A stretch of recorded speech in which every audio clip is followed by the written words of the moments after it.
Hi everyone, welcome to our YouTube channel Iqra science centre. চ্যানেলে তোমাদের সবাইকে স্বাগত।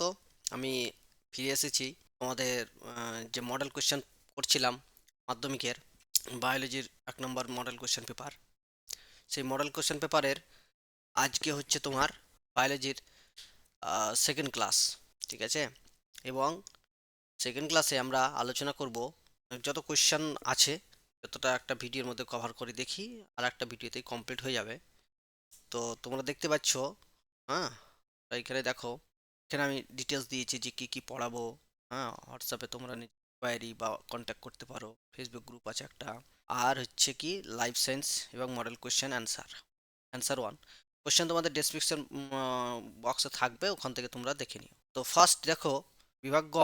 এখানে তোমাদের টোটাল কোশ্চেন থাকবে হচ্ছে 17খানা কোশ্চেন থাকবে এবং করতে হবে 2 থেকে 3টি বাক্যে উত্তর দিতে হবে। তো তো দেখো, ফার্স্ট কোশ্চেন বলছে যে মেনিনজেস। কোশ্চেন বলছে কি মেনিনজেস, মেনিনজেস কি, এটা তোমাকে বলেছে যে মেনিনজেস কি এবং এর কাজ লিখো। তো মেনিনজেস হলো একটা মস্তিষ্ক এবং সুষুম্নাকাণ্ডের বাইরের একটি ত্রিস্তরীয় আবরণ, মানে মস্তিষ্ক, হ্যাঁ, আর এবং সুষুম্নাকাণ্ড মানে সেন্ট্রাল নার্ভাস সিস্টেম, যেটা আমরা দেখি যে সিএনএস এর দুটো মেন পার্ট, একটা হচ্ছে মস্তিষ্ক মানে এই মাথার পার্টটা, আর সুষুম্নাকাণ্ড হচ্ছে তোমার ভার্টিব্রা, যেটাকে আমরা বলি শিরদাঁড়া, ঠিক আছে, মেরুদণ্ড। সেই এর বাইরের একটি ত্রিস্তরীয় আবরণ। হ্যাঁ, এই স্তরগুলি হলো বাইরের যে ডুরামেটার, ঠিক আছে, সব থেকে 3টে স্তর। তাহলে বাইরের স্তর, বাইরের থেকে ভিতরের দিকে যদি যাও, তাহলে বাইরের স্তরটার নাম হচ্ছে তোমার ডুরামেটার, মাঝেরটার নাম হচ্ছে, হ্যাঁ, অ্যারকনয়েড, আর ভিতরেরটার নাম হচ্ছে প্যারামিটার, ঠিক আছে। এবার এর কাজ হচ্ছে, এর প্রধান কাজ হলো মস্তিষ্ক সুষুম্নাকাণ্ডের কি হয়, বাইরের আঘাত থেকে রক্ষা করা। তাহলে মস্তিষ্ক এবং সুষুম্নাকাণ্ডকে বাইরের আঘাত থেকে রক্ষা করাই হচ্ছে এর প্রধান কাজ। যেহেতু 2 নম্বরের কোশ্চেন, তুমি কি এবং একটা মেন কাজ বলে দিলেই তোমার আনসারটা কমপ্লিট। দেখো, নেক্সট 2 নম্বর কোশ্চেন বলছে যে টেন্ডন এবং লিগামেন্টের কাজ কি। দেখো, টেন্ডন আর লিগামেন্টের কাজ, টেন্ডন হচ্ছে কি অস্থিকে কি করে পেশির সাহায্যে, পেশির সাথে মানে যুক্ত করে রাখে, এটা হচ্ছে টেন্ডন। এর কাজ হলো কি তোমার, এর কাজ হচ্ছে আহ, উম, অস্থি এবং পেশিকে কি করে যুক্ত করে রাখে। আর লিগামেন্ট হচ্ছে কি অস্থি সন্ধি, মানে অস্থি এবং অস্থির মধ্যে যে বন্ধন, সেটা হচ্ছে কি লিগামেন্ট। এর কাজ হচ্ছে কি অস্থি সন্ধিগুলিকে এই বন্ধনের দ্বারা আহ, তোমার আবদ্ধ করে রাখে। দেখো, আমরা অনেকের সময় জানি যে হাড়ের সঙ্গে যে মাসেল, ঠিক আছে, হাড়ের সঙ্গে যে মাসেল, যেমন ধরো এই যে এখানে হাড়, ঠিক আছে, এই ভিতরে হাড়ের সঙ্গে এই যে মাসেলস, এই মাসেলসটা যখন মানে মাংসটা জুড়ে আছে, এটা হচ্ছে কে জুড়ে থাকে, এটা হচ্ছে টেন্ডন জুড়ে রাখে। টেন্ডনের কাজ হচ্ছে কি হাড়কে মাংসের সঙ্গে জুড়ে রাখা। আর লিগামেন্টের কাজ হচ্ছে কি এই যে যেমন জয়েন্ট, এই যে জয়েন্ট, এই যে জয়েন্ট, এই যে জয়েন্ট, হ্যাঁ, এই জয়েন্ট আর এই জয়েন্টের মাঝখানে যে বন্ধন জুড়ে থাকে, সেটার নাম হচ্ছে কি লিগামেন্ট। তাহলে এটাই কাজ। আমরা অনেক সময় বলি যে ফুটবল খেলতে গিয়ে লিগামেন্টে চোট পেয়েছে, অমুক প্লেয়ার লিগামেন্টে চোট পেয়েছে। ক্রিকেট জয়েন্টগুলোতে তোমার আঘাত পাওয়া হয়, ঠিক আছে। 3 নম্বর কোশ্চেন বলছে যে হরমোন এবং স্নায়ুতন্ত্রের মধ্যে নিম্নলিখিত বিষয়গুলির উপর ভিত্তি করে তোমাকে পার্থক্য লিখতে হবে। একটা হচ্ছে কাজের এবং প্রকৃতি, কাজের প্রকৃতি আর কাজের গতি। তার মানে গতি মানে কি কাজটা কতটা দ্রুত বা আস্তে করছে, আর প্রকৃতি হচ্ছে কাজটা কি রকম ধরনের করে, মানে কি ধরনের কাজ করে। হ্যাঁ, কেমিক্যাল কাজ করে না তোমার ভৌতিক কাজ করে না কানেকশনের কাজ করে, এই রকম জিনিস।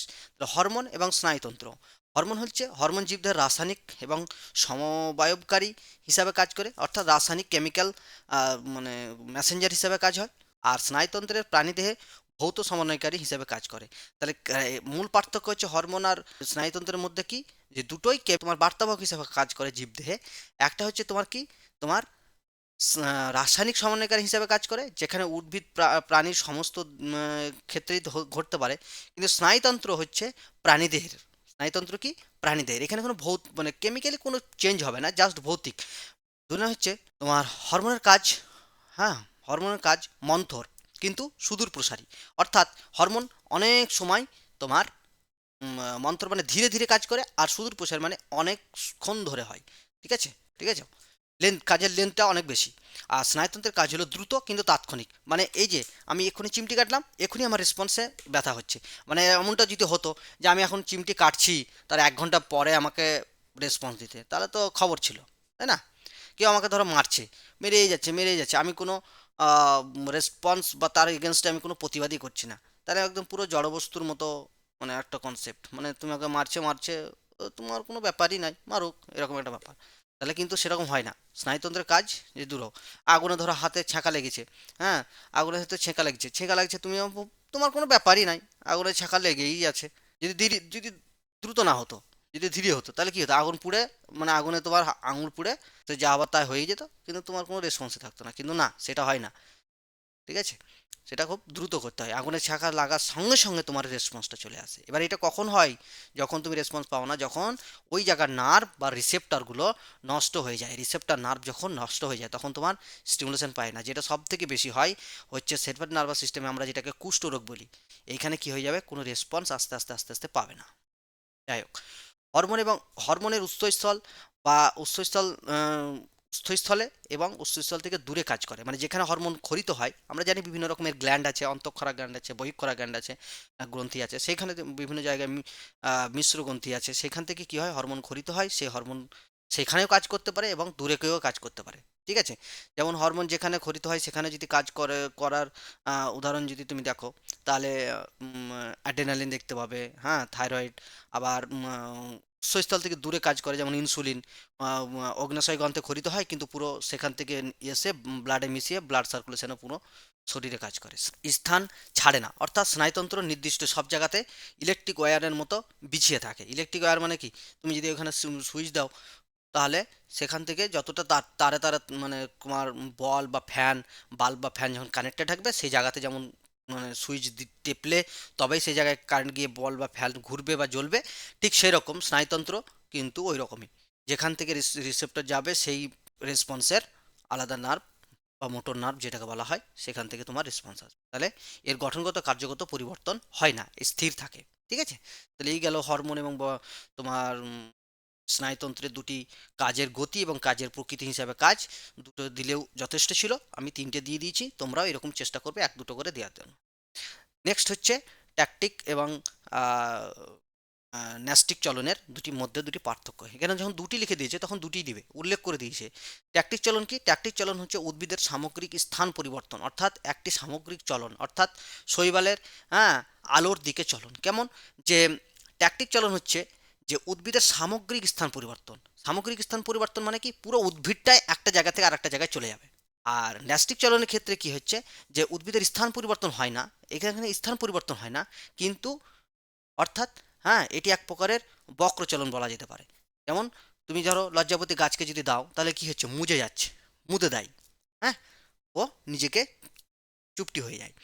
তাহলে এই প্রকার উদ্ভিদের চলনের তীব্রতা এবং গতি, আলোর তীব্রতা এবং গতিপথ, এই দুই উপরে মানে প্রভাব পড়ে। কিন্তু ন্যাস্টিক চলনের ক্ষেত্রে এই প্রকার চলন উদ্দীপকের তীব্রতার উপর নির্ভর করে, কিন্তু গতিপথের উপর নির্ভর করে না। হ্যাঁ, এরপরে উনি বলছে যে ইনসুলিন কিভাবে রক্তে শর্করা মাত্রা নিয়ন্ত্রণ করে। হ্যাঁ, ইনসুলিন কিভাবে শর্করা মাত্রা নিয়ন্ত্রণ করে, এটা একটু বড় প্রশ্নের মতো হয়ে যাচ্ছে, কিন্তু তোমাকে শর্ট করে তবুও লিখতে হবে। ইনসুলিন হচ্ছে একটা হরমোন, যেটা এখানে লেখা আছে অগ্নাশন গ্রন্থির আইলেটস অফ ল্যাঙ্গারহ্যান্সের অন্তঃক্ষরা কোষ থেকে, বিটা সেল থেকে ক্ষরিত হয়। আর ইনসুলিন হচ্ছে পেশিকোষের কোষপর্দার ভেদ্যতা বৃদ্ধি করে, আর ফলে সেখানে কার্বোহাইড্রেটের বা গ্লুকোজের বিপাকীয় হার বেড়ে যায়। তাহলে কি হচ্ছে, ইনসুলিন কোষপর্দার ভেদ্যতা বৃদ্ধি করে, কোষপর্দার কি করে, ভেদ্যতা বৃদ্ধি করে, মানে তার মধ্যে বেশি বেশি করে ভেদ্যতা মানে ঢুকতে পারবে, এইরকম জিনিস, মানে কনসেপ্টটাকে যেটা আছে, কোষপর্দার যে ভেদ্য, সিলেক্টিভ ভেদ্য, মানে কিছু যেটা দরকার সেটা হ্যাঁ, মানে ঢুকাতে পারে, আর যেটা দরকার সেটা ঢুকায় না। হ্যাঁ, এগুলো তোমরা কোষপর্দা পড়েছো।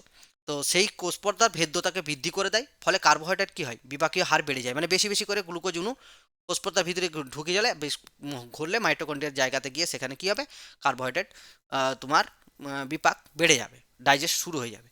এবং গ্লাইকোলাইসিস প্রক্রিয়ায় কি হয়, গ্লুকোজকে পাইরুভিক অ্যাসিডে পরিণত করে। আমরা জানি এটা, গ্লুকোজ থেকে আমাদের পাইরুভিক অ্যাসিড তৈরি হয়, এনার্জি।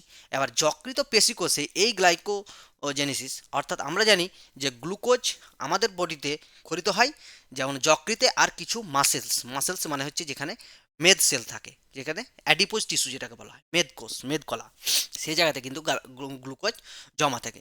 এবং এই গ্লুকোজটা কি, এই গ্লুকোজটা হচ্ছে তোমার গ্লাইকোজেন রূপে জমা থাকে, পুরো গ্লুকোজ রূপে জমা থাকে না, গ্লাইকোজেন রূপে জমা থাকে যকৃতে। ঠিক আছে, এবং এই যে গ্লাইকোজেন যে যকৃৎ এবং পেশিকোষে যে গ্লুকোজ থেকে গ্লাইকোজেনের রূপে জমা করে দিচ্ছে, তার মানে কি, যদি আমার বেশি পরিমাণে গ্লুকোজ থেকে গ্লাইকোজেনে পরিণত হয়ে যায়, তাহলে রক্তে কী হবে, গ্লুকোজের মাত্রা কমে যাবে, তাহলে সেই বিক্রিয়ার যে বেগ বা সংশ্লেষ হওয়ার যে বেগ সেটাকে বাড়িয়ে দেয়। গ্লাইকোজেনেসিস প্রক্রিয়ায় গ্লুকোজ থেকে গ্লাইকোজেন সংশ্লেষ বাড়িয়ে দেয়, মানে কি, গ্লুকোজ থেকে গ্লাইকোজেন তৈরি হওয়াকে বিক্রিয়ার বেগটাকে বাড়িয়ে দেয়। আবার গ্লাইকোজেন থেকে গ্লুকোজ হওয়ার রিভার্স রিয়াকশন যেটা, যে গ্লাইকোজেন থেকে আবার গ্লুকোজ হবে, তবে মানে যখন ধরো শরীরে গ্লুকোজের অভাব পড়বে, শরীর যখন ফাস্টিং থাকে, হ্যাঁ, যখন রোজা বা তোমরা জানো যে উপোস যখন রাখা হয়, তখন কি হয়, এই যে জমানো গ্লুকোজ গ্লাইকোজেন, তখন সেই গ্লাইকোজেনটা কি হয়, গ্লুকোজে পরিণত হয়ে শরীরে পর্যাপ্ত পরিমাণ মানে খাবার সরবরাহ করতে সক্ষম হয়। তাহলে এই যে বিক্রিয়া রিভার্স রিয়েকশন, এটাকে কি করবে, তোমাকে কমিয়ে দিবে, বন্ধ করে দিবে। আর তাহলে গ্লাইকোজেন থেকে গ্লুকোজটাকে কমাবে, আর গ্লুকোজ থেকে গ্লাইকোজেনটাকে বাড়াবে। এটা হচ্ছে ফলে রক্তে শর্করা মাত্রা তোমার কমে যায় বা নিয়ন্ত্রণ থাকে। এছাড়াও প্রোটিন ও ফ্যাট বিপাক বা নিউগ্লুকোজেনেসিস যেটাকে বলা হয়, যে অশর্করা থেকে শর্করা প্রস্তুতি, অশর্করা থেকে শর্করা প্রস্তুতির প্রসেসটা করা হয় নিউগ্লুকোজেনেসিস। ঠিক আছে, তো এই প্রক্রিয়া কি করবে, বাধা সৃষ্টি করবে, মানে প্রোটিন যা খেয়েছো, হ্যাঁ, প্রোটিন যেগুলো খেয়েছো, যেমন হচ্ছে মসুরির ডাল, হ্যাঁ, মটর বা বিভিন্ন রকমের মানে প্রোটিনযুক্ত খাবার, অ্যামাইনো অ্যাসিডযুক্ত খাবার, এগুলো যেমন খেয়েছো, এবং ফ্যাট যেমন হচ্ছে ঘি, মাখন, হ্যাঁ, এইসব যেমন খেয়েছো, হুম, এবার এইগুলো থেকে কি হয়, শর্করা তৈরি হয়, এগুলো থেকে কি হয়, কার্বোহাইড্রেট তৈরি হয়। তো এই প্রসেসটাকে কি করবে, বন্ধ করে দেবে, এই প্রসেসটাকে কি করবে, বন্ধ করে দেবে। কারণ যদি এখান থেকেও তৈরি হতে শুরু করে, তাহলে কি শর্করার মাত্রা বেড়েই থাকছে, তাহলে গ্লুকোজ কোন জায়গায় তৈরি করছে, এক হচ্ছে ভেদ্যতা বাড়িয়ে শর্করার বিপাক মানে বাড়িয়ে দেয়, ফলে কি হয়, শর্করা পরিমাণ কমে যাবে, পাইরুভিক অ্যাসিড বেড়ে যাবে, এনার্জি উৎপন্ন হবে। ঠিক আছে, এক নম্বর পয়েন্ট। দুই নম্বর পয়েন্ট কি হবে, গ্লুকোজ থেকে যে আমাদের শরীরে যে গ্লুকোজ এনার্জি সঞ্চিত থাকে, সেই প্রসেস অর্থাৎ গ্লুকোজ থেকে গ্লাইকোজেন তৈরির প্রসেসটাকে কি করবে, বাড়িয়ে দিবে। আর ঠিক উল্টো রিয়াকশান, অর্থাৎ গ্লাইকোজেন থেকে গ্লুকোজ তৈরি হওয়ার প্রসেসটাকে কমিয়ে দিবে, ফলে সেখানেও গ্লুকোজ তোমার রক্তে কম দেখা যাবে। এছাড়াও তিন নম্বর পয়েন্ট হচ্ছে তোমার এছাড়াও প্রোটিন ও ফ্যাট অর্থাৎ নন কার্বোহাইড্রেট জাতীয় যে মলিকুলগুলো আছে, সেই মলিকুলগুলো থেকে যখন কার্বোহাইড্রেট তৈরি হয়, এই প্রসেসটাকেও কিন্তু রোধ করবে। ঠিক আছে, এইগুলো হচ্ছে মেন পয়েন্ট। এবার তোমাদের এখানে আমি একটা ছোট্ট একটু মানে নোটবতো বা এক্সট্রা দিয়ে রেখে দিয়েছি, এটা তোমাদের দরকার। এখানে এই আনসারের ক্ষেত্রে এই তিনটে পয়েন্ট দিলে যথেষ্ট। ইনসুলিন ফ্যাটের জারণ বা অ্যাডিপোজ টিস্যু বা মেদ কলাতে বন্ধকের সৃষ্টি করে, অর্থাৎ কিটোন বডি বা অ্যাসিটোন ও অ্যাসিটিক অ্যাসিড প্রস্তুতির বাধার সৃষ্টি করে, তাই একে অ্যান্টিকিটোজেনিক হরমোন বা অ্যান্টিকিটোজেনিক হরমোন বলে। এটা পরীক্ষাতে অনেক সময় কোশ্চেন দেয়, অ্যান্টিকিটোজেনিক হরমোন বলে কেন ইনসুলিনকে, কারণ ইনসুলিন এই যে বললাম যে অশর্করা থেকে শর্করা তৈরি হওয়ার সময় কি ফ্যাট অ্যাডিপোজ মানে ফ্যাটের যে জারণ, হ্যাঁ, চর্বি, চর্বির যে জারণ, চর্বির জারণের ফলে চর্বি হচ্ছে কি লং চেন ফ্যাটি অ্যাসিড, আর ফ্যাটি অ্যাসিডের মেন কম্পোনেন্ট হচ্ছে কি তোমার অ্যাসিটিক অ্যাসিড অথবা তোমার হচ্ছে ফর্মিক অ্যাসিড। তো লং চেন ফ্যাটি অ্যাসিডের মেন যে মানে মূল যে অংশটা যদি দেখো তুমি, সেখানে দেখবে অ্যাসিটিক অ্যাসিড। তো এই অ্যাসিটিক অ্যাসিডে জারণ করার ফলে ওখানে কিটোন, অ্যাসিটোন এবং অ্যাসিটিক অ্যাসিড তৈরি হয়, এই জন্য একে বাধা সৃষ্টি করে, প্রস্তুতির বাধা সৃষ্টি করে, তাই একে অ্যান্টিকিটোজেনিক হরমোন বলে। ইনসুলিন এক প্রকার অ্যান্টি ডায়াবেটিক হরমোন। ইনসুলিন আমরা জানি যে ডায়াবেটিস রোগী অর্থাৎ যারা মধুমেহ বা ডায়াবেটিস মেলিটাস রোগী যারা, তাদেরকে যখন সুগার ওরালি মানে কন্ট্রোল হয় না, তখন ইনসুলিন দেওয়া হয়। তিনের পাঁচ আমরা গেল। এরপর হচ্ছে তিনের ছয়, অন্ধবিন্দু ও পিতবিন্দু দুটির পার্থক্য লেখো। দেখো, অন্ধবিন্দু আর পিতবিন্দু এটা হচ্ছে আমাদের মানে চোখের কোশ্চেন, অর্থাৎ চোখ থেকে এই কোশ্চেনটা দিয়েছে, চোখের গঠন। হ্যাঁ, তো অন্ধবিন্দু কী জিনিস আর পিতবিন্দু কী জিনিস, এই সংজ্ঞা দুটো লিখতে হবে আর দুটোর কাজ লিখতে হবে। বলছে অন্ধবিন্দু হচ্ছে যে রেটেরা যে অংশে অপটিক স্নায়ু মিলিত হয়েছে, সেই অংশে কোনো আলোক সুবেদী কোষ থাকে না, তাই সেই অংশকে অন্ধবিন্দু বলা হয়। দেখো, অন্ধ কথা থেকে আমরা বলতে পারবো যে ওখানে যে আলোক সুবেদী কোষ, আলোক সুবেদী কোষ মানে হচ্ছে যে কোষ দ্বারা বস্তুর ইমেজ তৈরি হয়, যে কোষ দ্বারা বস্তুর ইমেজ তৈরি হবে, হ্যাঁ, সেই কোষের যদি না থাকে তাহলে বস্তুর ইমেজ তৈরি হবে না, তাহলে ওই বস্তুটা যখন ইমেজ তৈরি হবে না তার মানে ওই বস্তুটাকে আমি দেখতে পাবো না। আমাদের চোখের যে কনসেপ্ট সেটা হচ্ছে কি, আমরা যখন কোনো বস্তুর ওপরে আলো পড়ে সেই আলোটা যখন আমরা সেই বস্তুটা যখন আমরা দেখি, সেই বস্তু থেকে যে রিফ্লেকশন আলো আমাদের মানে মানে চোখের মধ্যে গিয়ে লেন্সে পড়ে, লেন্সে গিয়ে কি হয়, ছবির মানে ইমেজ ক্রিয়েট হয়, এবং ইমেজটা কি ক্রিয়েট হয়, উল্টো ইমেজ ক্রিয়েট হয়। এরপরে আর যখন ওই অপটিক নার্ভ যেগুলো আছে সেই নার্ভটা আমাদের মানে ব্রেনের সেন্স দেয়, সেই সেন্স থেকে যখন আমরা ছবিটাকে আবার রিভার্স পরে দেখব তখন সেটাকে সিধে করে আমাদেরকে দেখায়। তো এটা হচ্ছে যখন ওই আলোক সুবিধি কোষ যদি থাকে তবে ওই রেটা গিয়ে ওই আলোক সুবিধি কোষে পড়বে এবং ওই রেটিনা থেকে ছবিটা ইমেজটা ক্রিয়েট হবে। কিন্তু যদি আমার দেখা যায় যে ওখানে আলোক সুবিধি কোষ থাকবে না, তাহলে কি ওখানে তোমার ইমেজ ক্রিয়েট হবে না, আর ইমেজ ক্রিয়েট না হলে আমাকে মানে মাথা আমাকে সিগন্যাল, ব্রেন সিগন্যাল গেলেও আমি কিন্তু দেখতে পাবো না, কারণ ইমেজ নাই তো ও দেখাবে কি আমাকে। যদি কোনো জায়গায় কোনো ছবি বা কোনো মানে টিভি বা ল্যাপটপ কম্পিউটার মোবাইলে ছবি যদি না থাকে তাহলে কি তুমি ব্ল্যাক দেখবে। বিন্দু কি রেটিনার যে অংশে কোন কোষের সংখ্যা বেশি থাকায় সবচেয়ে, রেটিনার কোন অংশে যে অংশে কোন কোষ থাকবে, কোন কোষ এবং রড কোষ দুটো কোষ থাকে। কোন কোষ হচ্ছে তোমার একটা আলোক সুবিধি কোষ, আর এই কোষে কি হয় সাধারণত আমাদের মানে হিউম্যানদের ক্ষেত্রে দেখা যায়, ঠিক আছে। আর রড কোষ হচ্ছে অন্ধকার বা রাত্রে দেখা যায়, কম আলোতেও যে ইমেজ দেখতে পাওয়া যায়, সে সেগুলো হচ্ছে তোমার যেমন গৃহপালিত জন্তু বা বিভিন্ন রকমের মানে মানে প্রাণীদের অ্যানিমাল যেগুলো আছে, যেমন হচ্ছে তোমার বিড়াল, গরু, কুকুর, হ্যাঁ, এদের রাত্রে দেখবে চোখ জ্বলে এবং এরা কি হয় রাত্রেও তোমার কম আলোতেও দেখতে দেখতে পাই, আমরা কিন্তু কম আলোতে দেখতে পাই না, ঠিক আছে। তো রেটিনার মধ্যে যে অংশে কোন কোষের সংখ্যা বেশি থাকায় সবচেয়ে ভালো প্রতিবিম্ব সৃষ্টি হয় তাকে পীতবিন্দু বলা হয়, ঠিক আছে। তাহলে কোন কোষ কি করে, কোন কোষ হচ্ছে আলোক সুবিধি কোষ, আর কোন কোষে তোমার রেটিনার মধ্যে যেখানে বেশি থাকবে সেখানে বেশি তোমার ইমেজ ভালোভাবে দেখা যাবে, প্রতিবিম্বটা ভালোভাবে দেখা যাবে। এই অংশে অন্ধবিন্দুতে কি হচ্ছে, কোনো এই অংশে কোনো প্রতিবিম্ব গঠিত হয় না, কারণ প্রতিবিম্ব আলোক সুবিধা কোষই নাই, তো প্রতিবিম্ব গঠিত হওয়ার কোনো প্রশ্নই ওঠে না। আর এই অংশে বস্তুর খুব ভালো প্রতিবিম্ব গঠিত হয়, বস্তুটাকে খুব ভালো দেখা যায়, হ্যাঁ। আর আরেক পার্থক্য যেহেতু দুটি বলেছে তাহলে আর আমরা দিচ্ছি না, তোমরা যদি পারো বই থেকে আরো দুই একটা করে নিয়ে রেখো। নেক্সট হচ্ছে 3-7 জীব বিবর্ধন কাকে বলে, আর জীব বিবর্ধন ঘটায় এরকম একটি রাসায়নিক পদার্থের নাম লিখো। তাহলে প্রথম কোশ্চেন দেখো, জীব বিবর্ধন, এই জিনিসটা মাথায় রাখতে হবে, জীব বিবর্ধন কি। দেখো বায়োলজিতে বিবর্ধন আর বিবর্তন এই দুটো একটা খুব ভাইটাল শব্দ। বিবর্ধন কি, বিবর্ধন হচ্ছে যে কোনো একটা অপ্রয়োজনীয় বস্তু খাদ্য শৃঙ্খলের মধ্যে ঢুকে গেছে।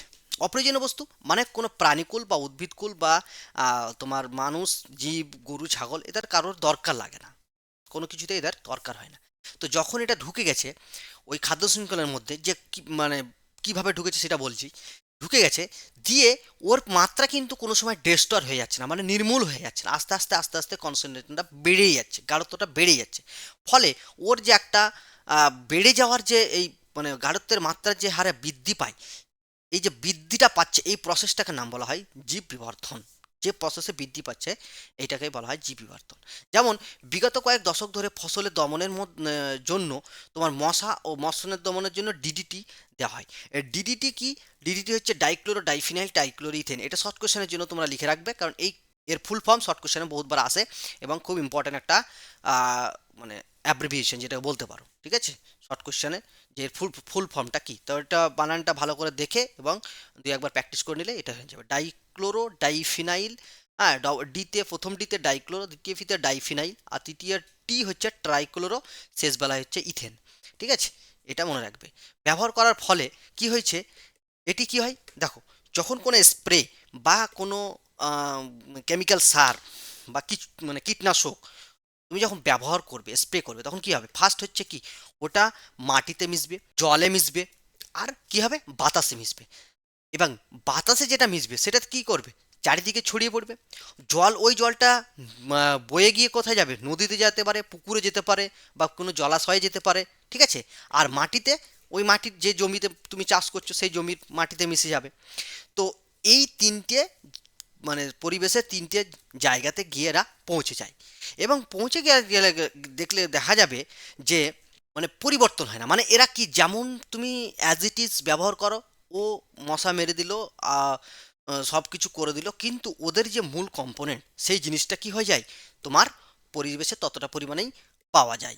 তাহলে আজকে তুমি ব্যবহার করছো, ও নষ্ট হয়ে যাচ্ছে না, আবার দুদিন পরে ব্যবহার করবে, তাতেও নষ্ট হয়ে যাচ্ছে না, কি তাহলে কি এর কনসেন্ট্রেশনটা কি সবসময় কি হচ্ছে, বাড়তে থাকছে, সবসময় বাড়তে থাকছে। তাহলে একটা টাইম পরে, একটা সার্টেন টাইমের পরে দেখা যাবে যে এর কনসেন্ট্রেশনটা অনেক বেশি হয়ে গেছে, এবং যার জন্য প্রাণী, জলে যে প্রাণী, যে জলজ যে মানে জীবগুলো আছে, যেমন জু প্ল্যাঙ্কটন, ফ্লাইটোপ্ল্যাঙ্কটন, হ্যাঁ, বা জলজ কিছু শ্যাওলা, হ্যাঁ, শৈবাল, ঠিক আছে, সেগুলোর ক্ষতি হবে, জলের মাছের ক্ষতি হবে, বিভিন্ন রকমের কীটপতঙ্গের, জলের কীটপতঙ্গের ক্ষতি হবে, এবং তারপরে ওই মাছকে যারা খাবে, বিভিন্ন পাখি হতে পারে, মানুষ, ঠিক আছে, হ্যাঁ, তাদেরও, বিড়াল, হ্যাঁ, শিয়াল, মানে জলে তো অনেক কিছু থাকে, কাঁকড়া, শামুক, সেগুলো তো শিয়ালে খায়, মাছ খায় শিয়ালে।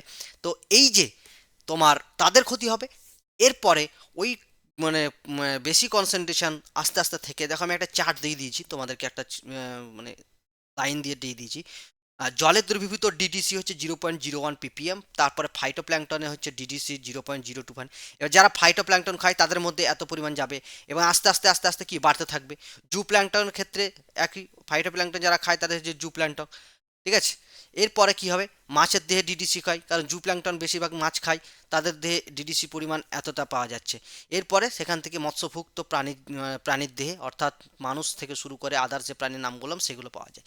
আর পিপি এর ফুল ফর্মটা মনে রাখবে, পার্টস পার মিলিয়ন, অর্থাৎ 1 মিলিয়ন পার্টস পাওয়া যায় যদি তুমি জলের ক্ষেত্রে ধরো, তাহলে সেটা মোটামুটি যে জীব।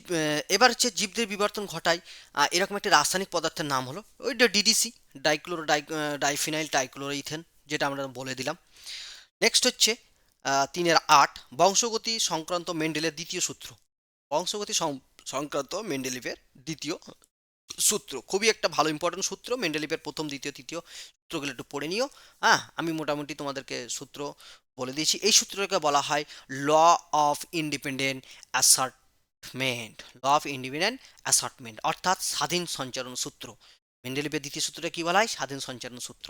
কোনো একটা বাবা এবং মা, তাহলে বাবার হচ্ছে একজোড়া ক্রোমোজোম, মায়ের একজোড়া ক্রোমোজোম, ঠিক আছে, দেখো আমি এখানে লিখে দিয়েছি, বাবার একজোড়া ক্রোমোজোম, মায়ের একজোড়া ক্রোমোজোম। বাবার ক্রোমোজোমের থেকে জাইগোট যেটা তৈরি হবে, গ্যামেট যেটা তৈরি হবে, সেটা দু রকমের হবে, মায়ের থেকেও দু রকম হবে, এবং পরে যখন গ্যামেটের মিয়োসিস বিভাজন প্রথম হবে, তখন তাদের ডিফারেন্স মানে একটা জাইগোট ফর্ম করবে, হ্যাঁ, এবং ওই জাইগোট যে ফর্ম করবে, সেই জাইগোটের মধ্যে কি হবে, যে বাবা এবং মা বৈশিষ্ট্য, তাদের মধ্যে যে বৈশিষ্ট্য থাকবে, সেই বৈশিষ্ট্য কি হবে, স্বাধীনভাবে তাদের মধ্যে সঞ্চারিত হয়ে যাবে, তার ছেলেপেলের মধ্যে চলে আসবে, ঠিক আছে।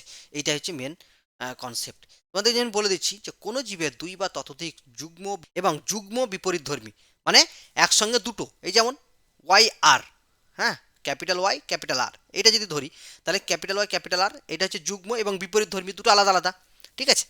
বিপরীতধর্মী বৈশিষ্ট্যগুলি জনিত্রী অর্থাৎ প্যারেন্ট মানে জিন থেকে, জনিত্রী মানে প্যারেন্ট অর্থাৎ বাবা মায়ের যে জিন সেটা থেকে, অপত্য জিন অর্থাৎ ডটার জিন, অর্থাৎ ডটার যে তৈরি হবে, ডটার মিন্স এখানে তোমার মেয়ে নয়, ডটার মিন্স এখানে হচ্ছে যে বাবা মার জিন থেকে যে নতুন প্রোডাক্ট তৈরি হলো, সেই প্রোডাক্টগুলোকে ডটার, যেমন সেল যখন প্যারেন্ট সেল থেকে, প্যারেন্ট সেল মানে হচ্ছে মূল সেল, সেখান থেকে ভেঙে যখন নতুন সেল তৈরি হয় তাকে ডটার সেল বলা হয়। সেই ডটার সেল মিন্স এখানে শুধুমাত্র কন্যা মানে নয়, হতে পারে যে কোনো, তাহলে জনিত্র জনু থেকে সঞ্চারিত হওয়ার সময় একত্রিত হলেও শুধুমাত্র গ্যামেট গঠনকালে এরা যে পরস্পর থেকে আলাদা হয় তাই নয়, উপরন্তু প্রত্যেকটির বৈশিষ্ট্য স্বাধীনভাবে যে কোনো বিপরীত বৈশিষ্ট্যের সঙ্গে সম্ভাব্য সমস্ত রকমের সমন্বয়ে সঞ্চারিত হয়। তার মানে বোঝা গেল যে এরা যে গ্যামেট আলাদা আলাদা তৈরি করলো, ঠিক আছে, কিন্তু যখন ওই গ্যামেট আলাদা করার পরে যখন নিজে নিজে এবার জুড়বে, ঠিক আছে, জাইগোট ফর্ম করবে, ফার্টিলাইজেশন ঘটবে, তখন কি হবে, ওদের মধ্যে বৈশিষ্ট্য কি, প্রত্যেকটির বৈশিষ্ট্য স্বাধীনভাবে, কেউ ফোর্স করবে, কেউ মানে দিয়ে দিতে পারবে না, স্বাধীনভাবে, ঠিক আছে, যে কোনো বিপরীত বৈশিষ্ট্যের সঙ্গে সম্ভাব্য সমস্ত রকমের সমন্বয়ে সঞ্চারিত হয়, মানে যত রকমের হতে পারে। যেমন এখানে আমি বলেছি, যেমন এটা হচ্ছে তোমার পিতার সেট ধরে নিলাম, আর এটা মাতার সেট, পিতার এই সেট দুটো ধরে নিলাম, তুমি কোনো একটা কালার ডিফারেন্স করে নিতে পারো, লাল বা এটা কালো, দিয়ে তুমি দেখো যে মাতার সেট থেকে এটা মানে পিতার সেট দুটো হচ্ছে তোমার লাল, আর মাতার সেটটা হচ্ছে কালো, তাহলে লাল থেকে যে মিওসিস 1 বিভাজনের ফলে পিতা থেকে যে গ্যামেট তৈরি হবে, ক্যাপিটাল ওয়াই এর সঙ্গে স্মল ওয়াই, ক্যাপিটাল আর এর সঙ্গে স্মল আর হয়ে এরপরে তোমার মেয়োসিস টু হবে। মেয়োসিস টু হওয়ার ফলে ডিফারেন্ট ডিফারেন্ট গ্যামেট তৈরি হয়ে গেল। এই গ্যামেটগুলো এবার ফার্টিলাইজেশন হয়ে তোমার বিভিন্ন রকম ডিফারেন্স সঞ্চার। দেখো এখানে কি পেয়ে গেলে তুমি, দেখো প্রথমটা হচ্ছে কি পিওর কালো, মানে বা যদি লাল ধরো পিওর লাল পিওর কালো, বোঝা গেল? ঠিক আছে, পিওর লাল, দুটোই পিওর লাল। এরপরে হচ্ছে কি দুটোই পিওর, এটা কি স্মল, মানে দেখতে পাচ্ছ যে এটা হচ্ছে স্বাধীন সঞ্চারণ সূত্র। 2 নম্বর হচ্ছে মিওসিস কোষ বিভাজনের তাৎপর্য। মিওসিস কোষ বিভাজনের তাৎপর্য লিখতে বলছে, খুব ইম্পর্টেন্ট একটা কোশ্চেন।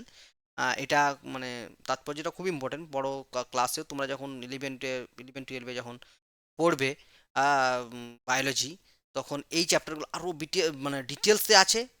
টেনের ম্যাক্সিমাম চ্যাপ্টারই ইলেভেন টুয়েলভে আছে, কিন্তু প্রচুর ডিটেলসে আছে, আরও বেশি যত বেশি জানতে পারবে, কারণ সেখানে অনেক পরীক্ষার এক্সামের থাকে।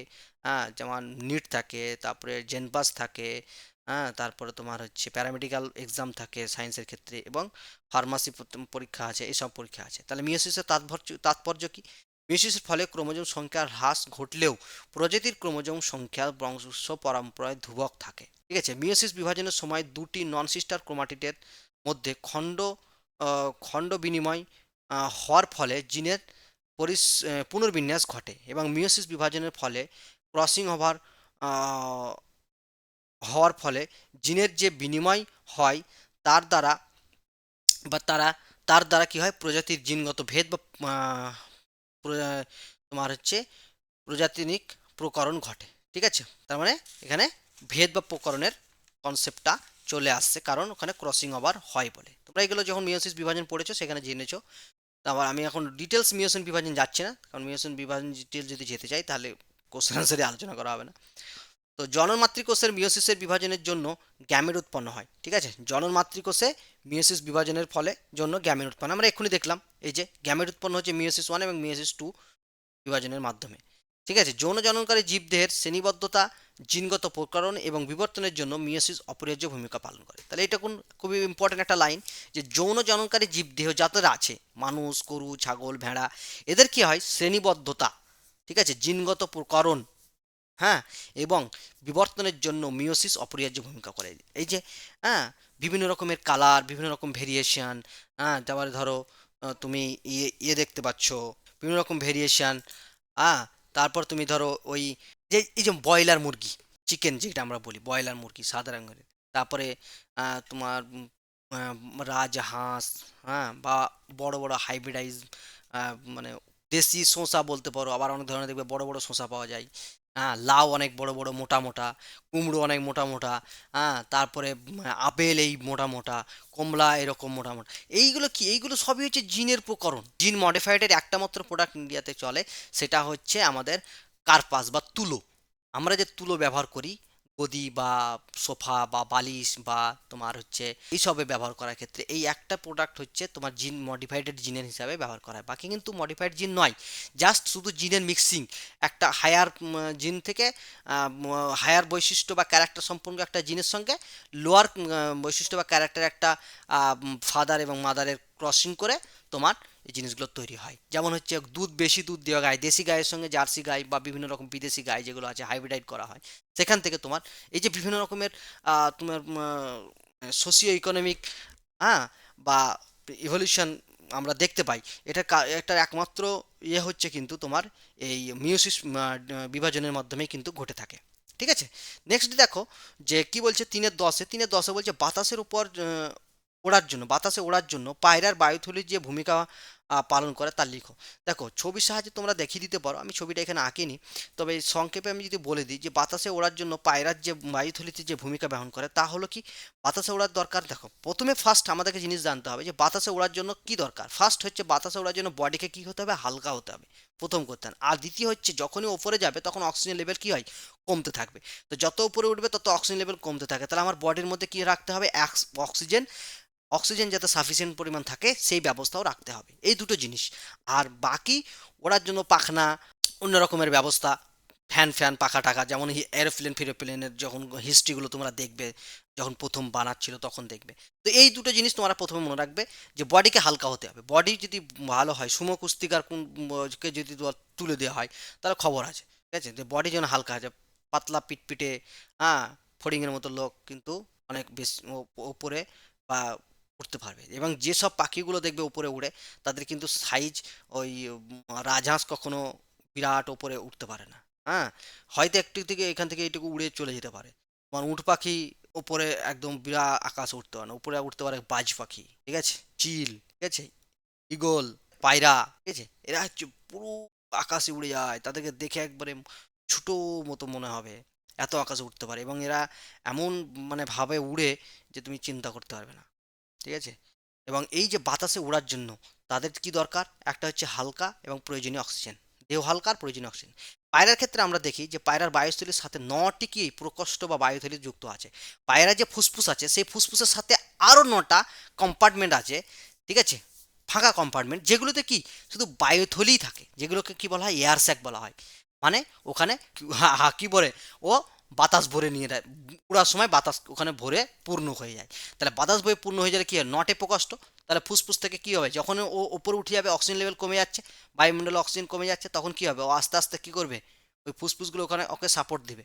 তাহলে ভিতর বাইরের নাক থেকে ভিতর দিয়ে ওর অক্সিজেন কম যাচ্ছে, ঠিক আছে, কিন্তু বডিতে যে অক্সিজেন, সাফিসিয়েন্ট অক্সিজেন মাসেলসকে স্ট্রং রাখার জন্য দরকার, সেই অক্সিজেনগুলো কি ওই বায়ুথলি থেকে ও কিন্তু ফুসফুসের মধ্যে চলে যাবে, এবং সেখান থেকে অক্সিজেন ভাগ হয়ে ব্লাড সার্কুলেশনের মধ্যে পৌঁছে যাবে। বুঝে গেল? তাহলে এই হচ্ছে কি। আর হচ্ছে কি, দেহগুলো হচ্ছে একটু মাকু আকৃতির হয়, মানে সামনের দিকটা ছোট, মাঝখানটা মোটা, আবার পিছন দিকটা ছোট। এতে কি হয়, এয়ারগুলোকে কি করতে পারে, ইজিলি ক্রস করে যে অতিক্রম করতে পারে। হুম, তোমরা দেখেছো যে তীর, তীর তীর যে বানানো হয়, তীর তার সামনেটা কিন্তু ছোঁচালো, গুলি সামনেটা কিন্তু ছোঁচালো সবগুলোর, কোনোদিন সামনে, সামনে কিন্তু কোনোদিন এরকম মানে চ্যাপটা মোটা এরকম জিনিস দেখতে পাবে না, সামনে সবসময় সেটা। এবং যে প্লেনগুলোর ডিজাইন হয় এই একই রকম পাখির মতো বা মানে এর মতোই, ঠিক আছে। তো এই তো একটা, বায়ুপূর্ণ হলে প্রয়োজনীয় অক্সিজেন সাপ্লাই দেয়। আর হচ্ছে কি, তাদের হাড়গুলো কি হয়, তাদের হাড়গুলো হচ্ছে খুবই হালকা, এবং তাদের হাড়গুলো ফাঁপা টাইপের হয়, যাতে বেশি পরিমাণে অক্সিজেনও মানে অক্সিজেন বলবো না, ফাঁকা টাইপ হলে হালকা, বডি অনেকটা হালকা হয়ে যায়। তাহলে উঠতে বেশি পরিশ্রম বা বেশি আর ওয়ার্ক করতে হবে না, ঠিক আছে। ফলে এর ফলে কি হয়, পায়রা উঠতে থাকে, প্রয়োজনীয় অক্সিজেন বায়ুথলি থেকে নিয়ে নেয়, ওড়ার জন্য পর্যাপ্ত অক্সিজেন পেয়ে যায়, ফলে পায়রা সহজে ক্লান্ত হয় না, আর তাই অনেকক্ষণ উঠতে পারে, ঠিক আছে। নেক্সট হচ্ছে খুবই একটা ইম্পর্টেন্ট বা বর্তমান আমরা দেখি সেই সেই অনুযায়ী একটা কোশ্চেন, যে কৃত্রিম ফলন বৃদ্ধি এবং আগাছা সমস্যা সমাধানে সংশ্লিষ্ট উদ্ভিদ হরমোনের ভূমিকা ব্যাখ্যা করে। এটা উদ্ভিদ হরমোনের ভূমিকা, এটা এখানে কিন্তু খুবই একটা গুরুত্বপূর্ণ ভূমিকা পালন করে উদ্ভিদ হরমোন। ফলহীন বীজ, হ্যাঁ, বা বেশি বীজ ফলনের জন্য, বেশি ফলনের জন্য, যে ধান বেশি গম বেশি ফলনের জন্য, হ্যাঁ, তারপরে আপেল কুমড়া যে যেমন চাষ করে সেই চাষিদের কৃষিক্ষেত্রে ফলন বৃদ্ধি করার জন্য অপরিহার্য যে মানে হরমোন যেটি বলা হয় উদ্ভিদ হরমোন, তার নাম হচ্ছে, একটা হচ্ছে জিব্বারেলিন, ঠিক আছে, ঠিক আছে। জিব্বারেলিনের কাজ হচ্ছে কি, এর জন্য, ফলন বৃদ্ধির জন্য কৃত্রিম উদ্ভিদ হরমোন হলো কৃত্রিম জিব্বারেলিন, কৃত্রিম জিব্বারেলিন কিন্তু কাজ করে। এছাড়াও বীজের সুপ্ত দশা ভেঙে, হ্যাঁ, তোমার কৃত্রিম জিব্বারেলিন। আরেকটা হচ্ছে কি, যেমন আপেল, আঙ্গুর, নাশপাতি ইত্যাদির ব্যবহার, মানে ইত্যাদিতে এই হরমোন কিন্তু ব্যবহার করা হয় যাতে ফলন বাড়ে। আর জমির আগাছা নির্মূল করতে হচ্ছে কৃত্রিম হরমোন যেটি ব্যবহার করা হয়, সেটা হচ্ছে কৃত্রিম অক্সিন হরমোন। কৃত্রিম অক্সিন হরমোন অনেকগুলো নাম আছে, যেমন 2,4-D, 2,4-ডির রাসায়নিক নাম হচ্ছে 2,4-ডাইক্লোরোফেনক্সি অ্যাসিটিক অ্যাসিড। এটা মনে রাখবে, 2,4-ডির নাম হচ্ছে 2,4-ডাইক্লোরোফেনক্সি অ্যাসিটিক অ্যাসিড, আমি লিখে দিয়েছি। আর একটা এমসিপিএ হচ্ছে মিথাইল ক্লোরোফেনক্সি অ্যাসিটিক অ্যাসিড। দুটো নাম মোটামুটি সিমিলার, শুধু একটা হচ্ছে মিথাইল ক্লোরোফেনক্সি, আর একটা হচ্ছে 2,4-ডাইক্লোরোফেনক্সি, ঠিক আছে। এই দুটো কৃত্রিম হরমোনের নাম মনে রাখবে, আরও আছে, দরকার নাই, এই দুটো মনে রাখবে। আর জিব্বারেলিন, কৃত্রিম জিব্বারেলিন নাম লিখলেই তোমার হয়ে যাবে। ফলন বৃদ্ধির জন্য কৃত্রিম জিব্বারেলিন, আর আগাছানাশক জন্য হচ্ছে 2,4-ডি এমসিপিএ। নেক্সট দেখো, বলছে গ্রিনহাউস গ্যাস এসপিএম কৃষিক্ষেত্রে ব্যবহৃত রাসায়নিক সার, রাসায়নিক কীটনাশক, এদের ক্ষতিকর প্রভাব লেখো। দেখো এখানে আমি একটু ডিটেলসে এই কোশ্চেনটা আলোচনা করেছি, তোমরা যদি শুধুমাত্র ক্ষতিকর প্রভাব বলে উল্লেখ করে দাও তাহলে হয়ে যাবে, কিন্তু আমি এখানে তোমাদেরকে একটু কনসেপ্টটা দিয়ে দিয়েছি। হ্যাঁ, সেটা হচ্ছে কি, যে এইগুলো থেকে গ্রিনহাউস গ্যাস কি, হ্যাঁ, গ্রিনহাউস গ্যাস কিভাবে এর ক্ষতিকর প্রভাবকে করে, এবং সেটা আমি কিন্তু একটু আলোচনা করে দিয়েছি। দেখো ফার্স্ট হচ্ছে গ্রিনহাউস গ্যাস কি, NO2 CO, CO2 SCH4 CFSC CFS ইত্যাদি হচ্ছে গ্রিনহাউস গ্যাসগুলি। যেমন NO2 হচ্ছে নাইট্রাস অক্সাইড, কার্বন ডাইঅক্সাইড, হ্যাঁ, কার্বন মনোক্সাইড, মিথেন এবং ক্লোরোফ্লুরোকার্বন। এর ফুল নামটা মনে রাখবে, ক্লোরোফ্লুরোকার্বন। ক্লোরোফ্লুরোকার্বন বিশেষ করে বড় বড় হসপিটাল বা বড় বড় জায়গাতে আইএলআর ব্যবহার করা হয়। হ্যাঁ, তারপরে বড় বড় যেখানে মানে কুলিং যেখানে ব্যবহার করা হয়, যেখানে মাইনাস টেম্পারেচার হয়, হ্যাঁ, বা 0 ডিগ্রি টেম্পারেচার যেখানে বরফ জমানো হয়, এইসব জায়গাতে কি হয়, তোমার কার্বন প্রচুর পরিমাণে বের হয়। আর কার্বন খুব ডেঞ্জারাস জিনিস। কার্বনই একমাত্র পরিবেশের যে অতিবেগুনি রশ্মি আমাদের বডি মানে বায়ুমণ্ডলে ঢুকে ওজোন স্তর ভেদ করে, সেই ওজোন স্তরকে ফুটো করতে এই কার্বনই হচ্ছে যথেষ্ট। কার্বনই বেটা ওজোন স্তরকে ফুটো করে দেয়, তখন অতিবেগুনি রশ্মি ঢুকে যায়। আর অতিবেগুনি রশ্মি যখন যে এলাকায় বেশি ঢুকতে থাকে, সেই এলাকায় তোমার স্কিন ক্যান্সার বা স্কিন ডিজিজ প্রচুর পরিমাণে হতে থাকে। ঠিক আছে, তো এই গেল। আর এর ফলে কি হয়, গ্রিন হাউসের ফলে যে মুদ্রা বা সব থেকে এগুলো প্রত্যেকটার এক একটা তুমি মানে লিখে দিতে পারো ক্ষতিকর প্রভাব, কিন্তু ব্যাপারটা হয়ে যাচ্ছে যে অনেক বড় হয়ে যাবে, কারণ 2 নম্বরের কোশ্চেন এতগুলো দিয়েছে, তোমাকে একটা দিলেই হয়ে যাবে। গ্রিন হাউসের প্রভাবে বিশ্ব উষ্ণায়ন হয়, অর্থাৎ গ্লোবাল ওয়ার্মিং ঘটে, অর্থাৎ পরিবেশের টেম্পারেচার বেড়েই চলছে। যেমন আমরা যদি দেখি যে বিগত কিছুদিন থেকে দেখা যায় যে 0.05 বা এরকম সামথিং পরিবেশের টেম্পারেচার কিন্তু বাড়তে আছে প্রতি 2-5 বছর 10 বছরের এক্সাক্ট ডাটাটা। এসপিএম এর ক্ষতিকর প্রভাব, ফার্স্ট হচ্ছে এসপিএম এর ফুল ফর্মটা জানতে হবে। এসপিএম এর কি, suspended particulate matter. What is the suspended? Suspend means হচ্ছে দুটো ফেজ থাকবে, একটা হচ্ছে একটা একটা তো হচ্ছে কি, একটা হচ্ছে তোমার একটা ফেজ থাকবে বেশি পরিমাণ, ঠিক আছে, এটাকে বলা হয় দ্রাবক। আর একটা ফেজ থাকবে, এটা বলা হয় দ্রাব, ঠিক আছে, এটাকে বলা হয় সলভেন্ট। আর একটা ফেজ থাকবে হচ্ছে কম পরিমাণ, যেটা হচ্ছে সলিউট বা দ্রাব।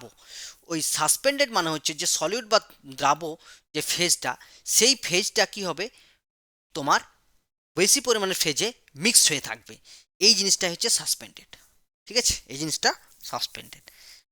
এই সাসপেন্ডেড পার্টিকুলেট ম্যাটার, ম্যাটার মানে হচ্ছে পদার্থ। এখানে কি, এখানে তোমার কি কি পদার্থ মানে যখন কারোর মধ্যে সাসপেন্ডেড অবস্থায় থাকে এবং তারা কিভাবে পরিবেশে ক্ষতি করে, সেটাই আমাকে বলতে হবে। বলছি একটি ধোঁয়া, যদি তুমি দেখো যে ধোঁয়া যে তোমার ধুলো যদি বলা হয়, ধোঁয়া ধুলো, হ্যাঁ, এগুলো যদি তুমি দেখো, বা এরোসল, এরোসল হচ্ছে কি, এরো মিন্স এয়ার, আর সল মিন্স হচ্ছে তোমার ওয়াটার পার্টিকেল। যদি তোমার মানে মিশে থাকে, যে জলের মানে বাতাসের মধ্যে ওয়াটার পার্টিকেল মিশে থাকলো, তখন সেটাকে এরোসল বলে। যখন তোমার যানবাহন বা জীবাশ্ম জ্বালানি থেকে নির্গত হয়, তখন ধোঁয়ার মধ্যে কি হয়, কার্বন বেরিয়ে আসে, কারণ সবগুলো হচ্ছে কি, সব ম্যাক্সিমাম এইগুলো হচ্ছে কার্বন প্রোডাক্ট, সবগুলো কি জ্বালানি করে কার্বনে বের হয়। তারপরে কার্বন, ঠিক আছে, কার্বন কণা আকারে কত থাকে, 10 মাইক্রোমিটারের কম থাকে, তখন বায়ু দূষণ ঘটায়, ফলে বায়ু ফুসফুসে বিভিন্ন রোগ হয়, যেমন অ্যাজমা, বঙ্কাইটিস ইত্যাদি। আমরা খুব সংক্ষেপে বলেছি, এর আরও ডিটেলস আছে, আমি ওদিকে যাচ্ছি না, জাস্ট তোমাদেরকে 3-4টা পয়েন্ট লেখা আছে তো, ঠিক আছে। তাহলে এর সাসপেন্ডেড পার্টিকুলার ম্যাটার এইটুকু বললে খুব ভালো হয়, এক্সামিনার খুশি হয় যে তুমি এই বিষয়ে তোমার কনসেপ্ট আছে বা তুমি জানো, ঠিক আছে। বা তুমি এইখানে ডাইরেক্ট লিখে দিতে পারো যে এসপিএম এর ফলে বাতাসের ফুসফুসে বিভিন্ন রকম রোগ হয়, ঠিক আছে, বা এসপিএমের ফলে বায়ু দূষণ ঘটে, ফুসফুসের বিভিন্ন রকম রোগ হয়, যেমন অ্যাস্তমা, ব্রঙ্কাইটিস ইত্যাদি। কোনো সমস্যা নেই, নাম্বার পেয়ে যাবে। বেটার বা গুড ইমপ্রেশন তৈরি করার ক্ষেত্রে এই একটা দু লাইন, এক দু লাইন সাপোর্টিভ কিছু দেওয়া খুবই জরুরি বা ভালো। নেক্সট হচ্ছে কৃষিক্ষেত্রে রাসায়নিক ব্যবহৃত রাসায়নিক সারের ক্ষতিকর প্রভাব। এটা তো আগেও যে ডিডিটিসি যে ওখানে বললাম, কিন্তু এখানে যে ওই রকমই কনসেপ্ট, কিন্তু এখানে যেহেতু রাসায়নিক সার বলেছে, তাহলে সেই রাসায়নিক সারের ক্ষেত্রেই আমরা বলবো। যেমন ফসলকে বেশি ভালো বা বেশি করে উৎপন্ন বা ভালোভাবে উৎপন্ন করার জন্য আমরা বিভিন্ন রকমের রাসায়নিক সার ব্যবহার করে থাকি, এবং এটার মানে বর্তমানে এর ব্যবহার হচ্ছে কি বলবো, এর ব্যবহার এতটা পরিমাণ বেড়ে গেছে যে মানুষ জৈব সার ব্যবহার করার কথা ভুলেই গেছে, শুধুমাত্র রাসায়নিক সার। হ্যাঁ, যার জন্য আমাদের শরীরের প্রচুর সমস্যা, প্রচুর রোগ, হ্যাঁ, হচ্ছে। বিশেষ করে ডাইজেস্টিভ সমস্যা, আজকে 95% মানুষের ডাইজেস্টিভ সমস্যা, ঠিক আছে, কি বা ছেলে বুড়ো বয়স সবেরই, ঠিক আছে। তবে আমরা বিগত আমাদের দাদি বা আমাদের আরো যারা বয়স্ক, এদের দেখেছি, এদের আমাদের মানে কোনোদিন গ্যাসের ওষুধ খেতেই দেখতাম না, হ্যাঁ, ও কোনো ব্যাপারই নাই। কিন্তু এখন মানে এত ডাইজেস্টিভ বা অ্যাসিডিটির প্রবলেম চিন্তা করা হয়। তার মেন কারণ হচ্ছে খাবার দাবারের এই সমস্ত কেমিক্যাল কেমিক্যাল দিয়ে বানানোর ইয়ে। তো যাই হোক, দেখো যে কৃষিক্ষেত্রে ফসল উৎপাদনের জন্য নানা রকম রাসায়নিক সার, যেমন হচ্ছে অ্যামোনিয়া, ইউরিয়া। ইউরিয়া হচ্ছে সাদা সাদা যে দানাদার, মানে চিনির মতো যে দানাগুলো গোল গোল মোটা মোটা হয়, চিনির মতো এরকম কেলাসাকার হয় না। তো ইউরিয়া তোমরা দেখেছো, অ্যামোনিয়া তোমরা সারের মধ্যেই থাকে, ঠিক আছে, তীব্র ঝাঁঝালো গন্ধযুক্ত হয়। ফলে জল ধৌত হয়ে কি হয়, এগুলো ব্যবহার করা হয়, এগুলো ব্যবহার করলে জল ধয়ে যাবে, জলে মিশবে, জলে মিশলে পুকুরে যাবে, পুকুরে বা নদীর জলে যাবে বা জলাশয়ে এসে পড়বে। ফলে জল দূষিত হবে, নদী বা পুকুরের জলে যে পানি, মাছ, প্রাণী, মানে প্রাণী থাকবে, বিশেষ করে মাছ, এদের খুব ক্ষতি হয়। এবং ওই মাছগুলো যে আমরা যে খাই, বা ওই জল আমরা যেভাবে ব্যবহার করি, বা আমরা যেভাবেই ব্যবহার করি, সেক্ষেত্রে আমাদেরও এর অনেক ক্ষতি হয়। আর একটা কি হয়, বিশেষ করে জল দূষিত হলে, এবং এই জল দূষিত হওয়ার ফলে আমাদের যে বিভিন্ন শরীরে ক্ষতি হয়, তার হচ্ছে কলেরা হয়, টাইফয়েড হয়, আমাশা হয়, উদারাময় হয়। উদারাময়ের নিচে তোমার বমি পায়খানা। কলেরা হচ্ছে তো একদম পুরো ওয়াটারি স্টুল, মানে বন্ধ হওয়ার কোনো মানে চান্সই থাকে না, ওরা হইতেই থাকে। টাইফয়েড হচ্ছে এক ধরনের জ্বর, হ্যাঁ, এটা ব্যাকটেরিয়াল ঘটিত একটা জ্বর হয়, যেমন তোমার হচ্ছে সানমোলানা টাইফি, বা ঠিক আছে, টাইফয়েড জ্বর কিছুদিন আগে খুব হচ্ছিল। আর এটাই সময় হয়, মানে শীত ঢোকার আগে একটু বেশি হয়। এরপর হচ্ছে আমাশয়। আমাশয়টা হচ্ছে কি জিনিস, ডিসেন্ট্রি, অর্থাৎ এ, আর কি বলবে, মিউকাস স্টুল মানে হচ্ছে থকথকে, হ্যাঁ, স্টুল হয়। সেক্ষেত্রে দু রকমের আমাশয় হতে পারে, একটা মানে রেড, আর একটা হোয়াইট। তো রেডের যে আমাশয়, সেখানে কি হয় যে বিভিন্ন রকম মানে মরা বা জ্যান, মানে ফ্রেশ ব্লাড, অনেক সময় ব্লাড সিক্রেটেড হয়ে আছে, সেইগুলো পরে স্টুলের সঙ্গে বেরিয়ে আসে, এরকমও হয়। যাই হোক, ডিটেলসে আমি অত রোগের বিষয়ে যাচ্ছি না। নেক্সট হচ্ছে রাসায়নিক কীটনাশক ব্যবহারের ফলে ক্ষতিকারক প্রভাব। এবার রাসায়নিক কীটনাশক আমরা একটু আগেই পড়লাম, ডিডিটি, ওই পয়েন্টটাও দিতে পারো। এছাড়াও আরও কীটনাশক ব্যবহার করা হয়, যেমন বেনজিন হেক্সাক্লোরাইড, এন্ডিল, ফলিডন ইত্যাদি ব্যবহার করা হয়।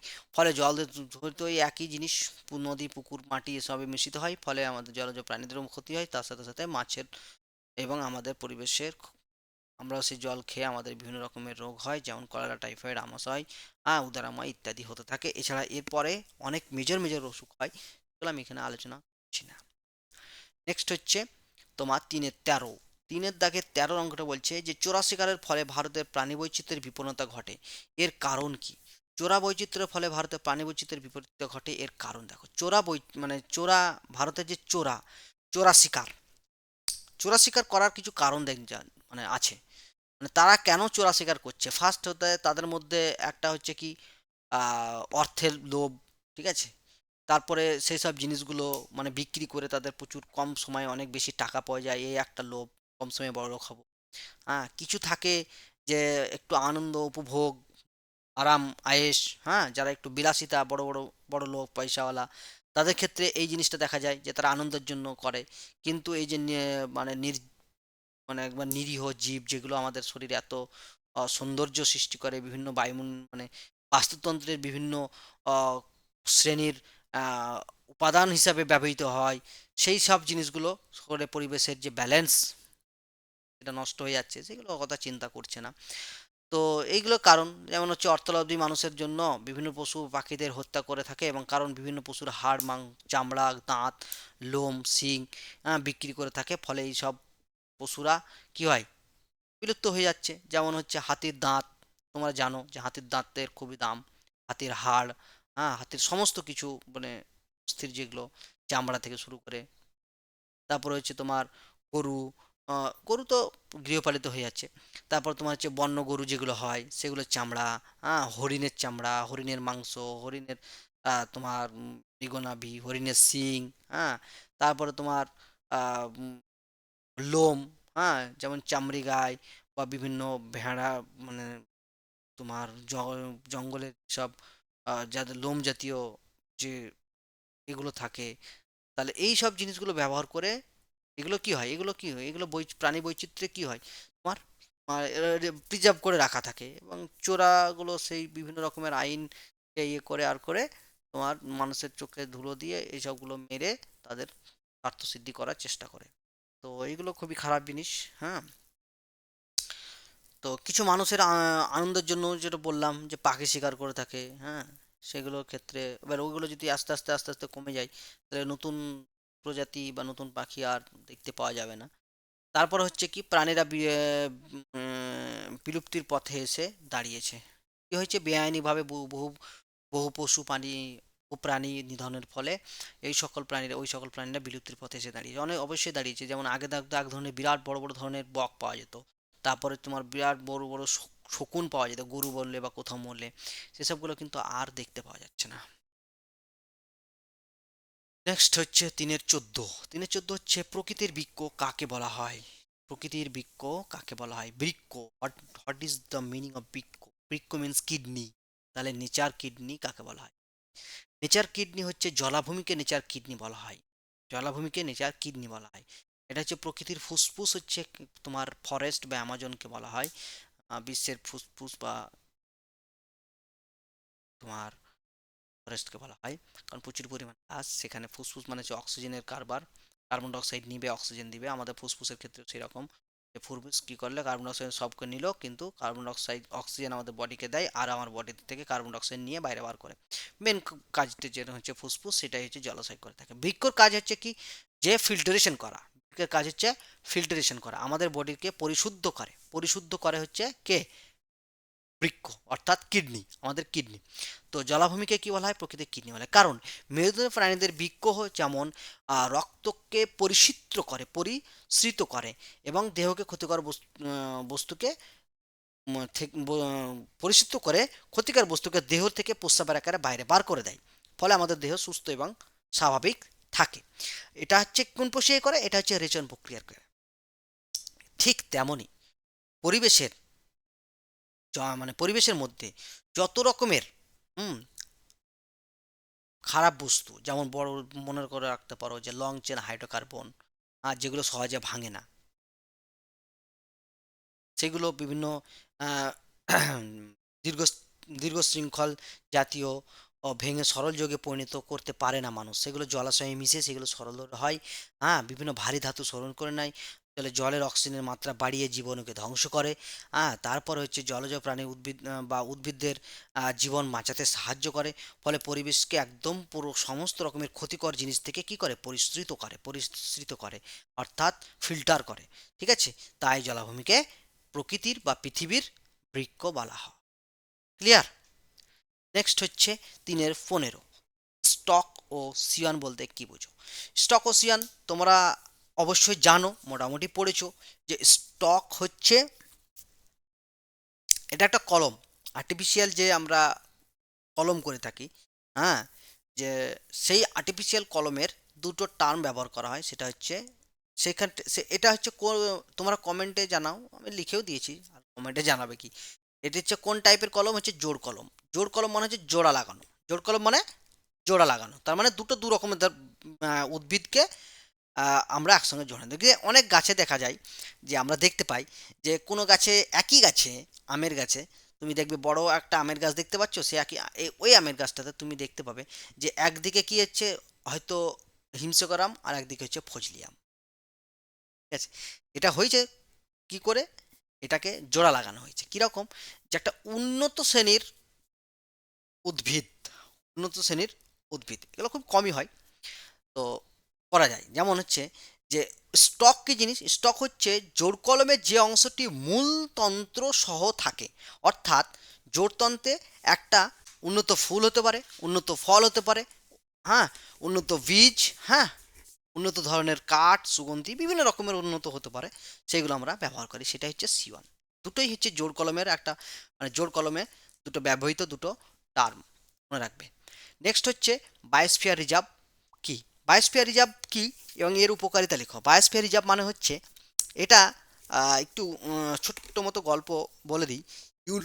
ইউনেস্কো অর্থাৎ united nation educational scientific and cultural organization বলে একটা অর্গানাইজেশন আছে ইউনাইটেড নেশনের, ইউএনের, সেই, হ্যাঁ, সেই অর্গানাইজেশনের 71 সালে বা 70 সালের দিকে একটা কনফারেন্স করে, ম্যান অ্যান্ড বায়োস্ফিয়ার রিজার্ভ, ঠিক আছে, একটা কর্মসূচি, ঠিক আছে, ওয়ার্ক প্ল্যান তৈরি করা হয়। এবং এই ওয়ার্ক প্ল্যানের প্রথম বায়োস্ফিয়ার কথাটাকে বা রিজার্ভ কনসেপ্টটি বা বায়োস্ফিয়ার টার্মটাকে কী করা হয়েছিল, ইন্ট্রোডিউস করা হয়েছিল। কীভাবে, কেন ইন্ট্রোডিউস করা হয়েছিল? যে উদ্ভিদ এবং প্রাণীদের বিভিন্ন যে এবং স্থলজ ও জলজ সমস্ত রকমের প্রাণীদের বাস্তুতন্ত্রেতে যারা মানে আছে, তাদের কি সম্পূর্ণ একটা জীববৈচিত্র্য এবং তারা কি আলাদাভাবে নিজস্ব স্বতন্ত্রভাবেই থাকবে, মানে তাদেরকে কেউ ডিস্টার্ব করবে না, ঠিক আছে, আর তাদেরকে তাদের অন্যরকমভাবে কোনো রকম ট্রিট করা যাবে না, ঠিক আছে। তো এই করে একটা কনসেপ্ট তৈরি করা হয়। নিয়ে 1971 সালে এই কনসেপ্টটা দেওয়া হয় এবং এটাই হচ্ছে তোমার বায়োস্ফিয়ারিজম।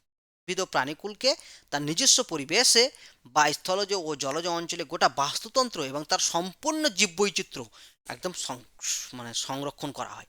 মানে তুমি ওই একটা বাঘকে তুলে এনে চিড়িয়াখানায় রাখে বায়োস্ফিয়ার রিজার্ভ, ওটাকে বলবে না। বায়োস্ফিয়ার রিজার্ভ হচ্ছে সুন্দরবন, সুন্দরবনটাকে প্রিজার্ভ করা হয় বিভিন্ন রকমের আইন দিয়ে, যে সেখান থেকে কেউ বাঘ জানে না নিয়ে নিয়ে যেতে পারে, হাতি যেন না নিয়ে যেতে পারে, মেরে দিতে পারে, চুরি করতে পারে, এবং তাদের থাকার জন্য যেসব শেল্টার বা আশ্রয় ব্যবহার করা হয় সেইগুলো যেন কেউ বিঘ্ন না ঘটাতে পারে, কারণ সেগুলো যদি বিঘ্ন ঘটানো হয় তাহলে কিন্তু তাতেও তোমার কি হবে, সমস্যা দাঁড়াবে। নেক্সট হচ্ছে তোমার বায়োস্ফিয়ার রিজার্ভের উপকারিতা। বায়োস্ফিয়ার রিজার্ভ থাকলে কি হবে, যে লুপ্ত প্রাণী, হ্যাঁ, বা প্রাণীর যে বৈচিত্র্য এগুলো সংরক্ষণ হবে। 2 নম্বর, জৈবিক আর্থসামাজিক এবং সাংস্কৃতিক আন্তঃসম্পর্ক গড়ে উঠবে। হ্যাঁ। 3 নম্বর হচ্ছে উদ্ভিদ ও প্রাণীর প্রাকৃতিক ও স্বাভাবিক যে বৈশিষ্ট্য, পরিবেশে বেড়ে ওঠার যে প্রজনন ঘটে, এই সমস্ত কিছুগুলো ঠিকঠাক থাকবে। আর প্রজাতির সংরক্ষণ এবং সংখ্যা বৃদ্ধির জন্য তোমার বিভিন্ন গবেষণামূলক কাজও করা যাবে। আর বিভিন্ন লুপ্তপ্রায় বা যারা যেগুলো নষ্ট হয়ে যাচ্ছে সেগুলো থেকে। নেক্সট হচ্ছে বায়ু দূষণের ফলে সৃষ্ট রোগ। দেখো এখানে এই কোয়েশ্চেনটা আমি একটু বড় করে লিখে দিয়েছি, মোটামুটি বড় কোয়েশ্চেন এলেও তোমরা এটা করে দিতে পারবে। তো শর্ট করে লেখার জন্য বলে দিচ্ছি যে বায়ু দূষণের ফলে সৃষ্ট, যে বায়ু দূষণ কী জিনিস। বায়ু দূষণ হচ্ছে বিভিন্ন প্রাকৃতিক বা মানব সৃষ্টির কারণে যখন কঠিন বর্জ্য, অপ্রয়োজনীয় বা গ্যাসীয় পদার্থ, ঠিক আছে, পদার্থের কণা বা বিভিন্ন রকমের মানে অপ্রয়োজনীয় বস্তু যখন বায়ুমণ্ডলে মিশ্রিত হয়, তখন কি হয়, বায়ুতে যে স্বাভাবিক যে মাত্রা আছে সেই মাত্রাগুলো থেকে যখন বেড়ে যায় তখন বায়ুকে দূষিত বায়ু বলা হয়, এবং ওই দূষিত বায়ুর যে কারণে হলো সেই প্রসেসটাকেই বলা হচ্ছে তোমার বায়ু দূষণ। যেমন হচ্ছে গ্রিন হাউস একটা বায়ু দূষণের কারণ, এসপিএম বায়ু দূষণের কারণ একটু আগেই বললাম। হ্যাঁ। এছাড়াও ইত্যাদি বায়ু দ্বারা দূষিত হয়ে অ্যাসিড বৃষ্টি ঘটে। তাহলে এর ফলটা কি, বায়ু দূষণের কুপ্রভাব ফল হচ্ছে অ্যাসিড বৃষ্টি। অ্যাসিড বৃষ্টি কি করে, অ্যাসিড বৃষ্টি সমস্ত রকমের ফসলাদি মানে মাটি এ সমস্তগুলোকে তোমার নষ্ট করে ফেলে, খারাপ করে দেয়। তারপর হচ্ছে ওজোন স্তরে ফুটো, এসপিএম এই সিএফএস সি গ্রিন হাউসের ফলে ওজোন স্তর ফুটো হয়ে যায়, যার ফলে কি হয়, ক্যান্সার রোগ সৃষ্টি হয়। এটাও আগেও বলেছিলাম, এখানেও লিখে দিয়েছি। পরিবেশ জিনিসগুলো প্রচুর মানে ক্ষতি সৃষ্টি করে, ঠিক আছে। তারপর হচ্ছে অ্যাসিড বৃষ্টির ফলে পাথরের ক্যান্সার, যেন তাজমহল বা বিভিন্ন যে সাদা বা স্মৃতিসৌধ আছে সেগুলোতে কি হয়ে যাচ্ছে আজকাল, পাথরের মধ্যে ঘা ঘা দেখা যাচ্ছে, সেটাকে স্টোন ক্যান্সার বা তোমার মানে স্টোন ক্যান্সার বা স্টোন লেপ্রোসি বলছে, পাথরের কুষ্ঠ বা পাথরের ক্যান্সার। আর এসপিএম এর ফলে আমরা জানি যে বিভিন্ন সাসপেন্ডেড ম্যাটেরিয়াল, যেমন হচ্ছে তোমার অ্যানথ্রাকোসিস হচ্ছে তোমার কয়লা অঞ্চলে যে কয়লার কোনো কণা থেকে যে তোমার অসুখ হয় সেটাকে অ্যানথ্রাকোসিস বলা হয়। সিলিকোসিস হচ্ছে সিলিকন, অর্থাৎ যেখানে কাঁচের ফ্যাক্টরি বা কাঁচ আমার এলাকার, কারণ কাঁচ কি দিয়ে তৈরি হয়, সিলিকন দিয়ে তৈরি হয়। সেখান থেকে সিলিকনের পার্টিকল যখন বায়ুমণ্ডলে মিশে দিয়ে যে মানে তোমার অসুখ হয় সেটা হচ্ছে সিলিকোসিস। এরপর হচ্ছে বিজিনোসিস, হ্যাঁ, যেখান থেকে হচ্ছে তোমার আহ, এবং তোমার হচ্ছে অ্যাসবেস্টোসিস। অ্যাসবেস্টোসিস হচ্ছে কি জিনিস, অ্যাসবেস্টোসিস হচ্ছে তোমার অ্যাসবেস্টাস যে তৈরি হয়, এক ধরনের টিনের মতো ঢেউ খেলানো বানানো হয়, কিন্তু সেটা টিন নয়, সেটা একটা অ্যাসবেস্টাস দিয়ে সেখান থেকে যে ফ্যাক্টরিতে যে তৈরি হয় সেটা হচ্ছে অ্যাসবেস্টোসিস, ঠিক আছে। গ্রিনহাউস গ্যাসের জন্য গ্লোবাল ওয়ার্মিং হচ্ছে, বিষ্ণু স্তর, সিএফসির জন্য আমরা বললাম একটু আগে ওজোন স্তর ফুটো হয়ে স্কিন ক্যান্সার হচ্ছে। প্রতিকারের উপর এছাড়া বায়ু দূষণের ফলে হাঁপানি, এমফাইসিমা, বঙ্ক্রাইটিস, নিউমোনিয়া, অ্যালার্জি ইত্যাদি রোগ হয়। প্রতিকারের উপায় হচ্ছে পরিবেশে প্রচুর পরিমাণে গাছ লাগাতে হবে, বন জঙ্গল কাটা বন্ধ করতে হবে, আর কলকারখানা যানবাহন থেকে নির্গত ধোঁয়া পরিশুদ্ধ করে যতটা কমানো সম্ভব তার ব্যবস্থা করতে হবে। আর এয়ার কন্ডিশনার, রেফ্রিজারেটর ইত্যাদির ব্যবহার যতটা সম্ভব কমানো যায়, কারণ সিএফসি বের হওয়া বন্ধ করতে হবে। এরপরে হচ্ছে অ্যাসিড বৃষ্টি যুক্ত এলাকায় মাটিতে চুন এবং জিপসার ব্যবহার করতে হবে। প্লাস্টিক টায়ার, টিউব পুরানো এসব বন্ধ রাখতে হবে। এগুলো আমি কিন্তু তোমাদেরকে কি করেছি, একটু বেশি করে লিখে দিচ্ছি, তোমরা এক দুটো পয়েন্ট লিখে বেরিয়ে যেতে পারো, কোনো সমস্যা নাই। জল দূষণ কি? জল দূষণ হচ্ছে কোনো জায়গায় জলকে যখন তার বিভিন্ন রকম রাসায়নিক, জৈব, ভৌত সমস্ত কিছু যখন তার পরিবর্তন ঘটে, তখন সেটাকে এবং যেটার জন্য জলজ প্রাণী, উদ্ভিদ সবার ক্ষেত্রেই ক্ষতি হয়, সেটাই হচ্ছে জল দূষণ। জল দূষণ ক্ষেত্রে তোমার সব থেকে বেশি যেটা হয় সেটা কীটনাশক সার, রাসায়নিক সার, কীটনাশক কীটনাশক হ্যাঁ, কৃষিকাজে কীটনাশক এবং রাসায়নিক সার। এছাড়াও যে পরিবেশ দূষণের ফলে মানে বায়ু দূষণের ফলে যে অ্যাসিড বৃষ্টি হলো, সেটাও জল দূষণকারী কারণ হিসাবে ব্যবহার করা হয়। এছাড়াও তোমার ডিটারজেন্ট ব্যবহার করা হয় পুকুর বা জলে, গরু ছাগলকে একসঙ্গে পুকুর জলে মানে স্নান করানো, ব্যবহার করে ফেলা হয়। তাছাড়া ড্রেনের জল পুকুরের জলে পড়া হয় বিভিন্ন আজকাল তো গ্রামের মধ্যে দেখা যাচ্ছে যে গ্রামের মধ্যে টয়লেট ফয়লেট স্যানিটারি সিস্টেম করছে, কোনো ড্রেনিং ব্যবস্থা থাকে না। তো তারা কি করছে, তাদের যে সেই ডিসচার্জ পাইপটাকে কি করে দিচ্ছে, পুকুরের জলের সঙ্গে জুড়ে দিচ্ছে, পুকুরের সঙ্গে বা নদীর সঙ্গে। খুব খারাপ জিনিস, যেটা হওয়া উচিত নয়। এগুলো আহ, বন্ধ করা অতি দরকার। এবং আমরা যে স্টুডেন্ট, আমরাই হচ্ছে সমাজের পরিবর্তন বা সমাজের ভালো দিকগুলোকে ইমপ্লিমেন্ট করা বা তুলে ধরার এবং খারাপ দিকগুলোকে হটিয়ে দেওয়ার মূল অস্ত্র, বা আমরাই হচ্ছে মূল আহ, বলতে পারি। তাহলে আমরা চেষ্টা করব যে এইসব যেন হলে, বাড়িতে বা অন্য কারো হলে আমরা বাধা দিব এবং সেগুলো যাতে না হয় সেই ব্যবস্থা করব। জল দূষণের ফলে সৃষ্ট রোগ খুব কমন, আগেও বলেছি, কলেরা, টাইফয়েড, আমাশয়, উদারমান। গবাদি পশুর ক্ষেত্রে মৃত্যুবরণ ঘটে, শৈবাল ব্লুম হয়, ইউট্রিফিকেশন হয়, এগুলো অনেক জিনিস আছে, তো ভিতরে আমি যাচ্ছি না। প্রতিকার উপর নর্মদা কলকারখানা থেকে নির্গত বর্জ্যকে জল যাতে জলে পড়ে না, বা জলে পড়ার আগে তার ব্যবস্থা কিছু করে তাকে জলে ফেলতে হবে। এবং ঠিক আছে, পুকুরে কাপড় কাচা, গবাদি পশু স্নান, নোংরা ফেলা ইত্যাদি বন্ধ রাখতে হবে। প্লাস্টিক এবং রং জলাশয়ে কখনোই ফেলা যাবে না। প্লাস্টিক এবং রং খুব খারাপ জিনিস, জলাশয়ে কখনোই ফেলা যাবে না। আর কৃষিকাজে কি হচ্ছে, রাসায়নিক সার ও কীটনাশক ব্যবহার কমাতে হবে। আর দূষিত জলাশয়ের মাঝে মাঝে চুন দিতে হবে। ঠিক আছে, তো আজকে এ পর্যন্ত থাক। দুয়ের দাগে 17টা কোশ্চেন আমরা আলোচনা করলাম। মনে হচ্ছে আর একটা ভিডিও লেগে যাবে, কারণ ভিডিও অনেক বড় হয়ে যাচ্ছে, প্রায় 1 ঘন্টা মতো হয়ে গেল। তো আজকে এ পর্যন্ত থাক। 4এর দাগ বিভাগ ঘ আমরা পরবর্তীকালে আলোচনা করব। ঠিক আছে, বড় কোশ্চেনটা। হ্যাঁ, 2 নম্বরের কোশ্চেনটা মোটামুটি আলোচনা হয়ে গেল। তোমাদের কোনো ডাউট থাকলে তোমরা আমাকে হোয়াটসঅ্যাপ বা কমেন্ট করে অবশ্যই জানাও, বিশেষ করে কমেন্ট করো। আর আমরা অতি শীঘ্রই ভৌতবিজ্ঞান এবং জীবনবিজ্ঞান নিয়ে আসছি। তো পিডিএফ আমি ডেসক্রিপশন বক্সে লিঙ্ক দিয়ে দেবো। চলো, সামনে মাধ্যমিক পরীক্ষা, পড়াশোনা প্রচুর পরিমাণে, টেক্সট বুক রিভাইজ দাও, টেক্সট বুকের প্রত্যেকটা লাইন, প্রত্যেকটা কোয়েশ্চেন, প্রত্যেকটা টপিক ভালো করে রিভিশন দাও। কোনো রকমের কোনো আহ, তুক্কা বা নোট ব্যবহার করার চেষ্টা করবে না। আমি এটা জাস্ট তোমাদেরকে কেন সাজেশন দিচ্ছি যে তোমরা টেক্সট বুক পড়ো, রিভাইজ দাও, তার সাথে সাথে এই কোশ্চেনগুলোর মধ্যে একটু আলোচনা করতে থাকো, যেন কোশ্চেনের একটা কনসেপ্ট তোমাদের মাথার মধ্যে থাকে। যাতে পরীক্ষা হলে তোমরা আকাশ থেকে না পড়ে যে কোশ্চেনটা কীভাবে লিখবো সেইটা জিনিসটা দাঁড়াচ্ছি, কিন্তু নলেজ গেন, আমার অ্যান্সার যে আমি পয়েন্ট দিয়েছি, তোমরা চাইলে সে তার বই থেকে আরও বেটার ডিফারেন্ট পয়েন্ট দিতে পারো, নো ডাউট, কোনো সমস্যা নাই। কিন্তু অ্যান্সারের লেখার প্যাটার্ন তোমাদেরকে বুঝতে হবে, জানতে হবে, তবেই তোমরা পরীক্ষাতে ভালো নাম্বার ক্যারি করতে পারবে। পরীক্ষাতে পাস করাটাই বড় কথা নয়, ইন ফিউচার মাধ্যমিকের রেজাল্ট অনেক কাজে আসে, অনেক কাজে আসে। বিশেষ করে ভালো স্কুলে অ্যাডমিশনের জন্য এইচএস এর ক্ষেত্রে সায়েন্স পেতে গেলে মাধ্যমিকের রেজাল্ট দরকার হয়।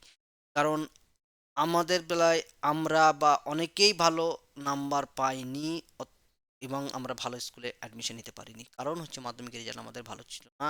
তাদের মধ্যে অনেকের মধ্যেই, ঠিক আছে, তারা কিন্তু মোটামুটি একটা স্কুলে পড়ে পরবর্তীকালে স্ট্যান্ড করে গেছে, চাকরি পেয়ে গেছে, নিজেদের লাইফ স্ট্যান্ড করেছে। কোনো সমস্যা হয়নি, কিন্তু ভালো স্কুলে পড়ার যে স্বাদ বা ইচ্ছা আকাঙ্ক্ষা এই জিনিসটা কিন্তু তাদের মধ্যে রয়ে গেছে, তারা কিন্তু ওটা ফুলফিল করতে পারে। অতএব তোমরা চেষ্টা করো যাতে তোমাদের মাধ্যমিক পরীক্ষা খুব ভালো হয়। সেই কারণেই আমি চেষ্টা করে যাচ্ছি। আমি নিয়ে আসবো পরবর্তীকালে, বায়োলজিটা কালকে কমপ্লিট করে দেবো, ঠিক আছে? বাকিগুলো কাল পরের ভিডিওতেই একটা ভিডিও আছে, একটা ভিডিও হলেই বায়োলজি প্রথম মডেল কোয়েশ্চেন কমপ্লিট, পরেই আমরা ফার্স্ট মডেল কোয়েশ্চেন বিজ্ঞান নিয়ে আসবো, তারপর ম্যাথ নিয়ে আসবো, ঠিক আছে? ম্যাথটা খুব তাড়াতাড়ি শেষ হয়ে যাবে, কারণ এই দুটো মানে লেখার ব্যাপার আছে তো already। তো চলো তোমরা দেখতে থাকো, আর কোনো রকমের রিকোয়ারমেন্ট থাকলে আমাকে কমেন্ট করে জানাও। আর একটা জিনিস হচ্ছে, তোমরা ভালো করে হ্যাঁ, আর যেটা বলছিলাম সমস্ত কিছু কিন্তু আমি ডেসক্রিপশন বক্সে আজকের, চলো আজকে এ পর্যন্তই। Keep watching, all the best and thank you.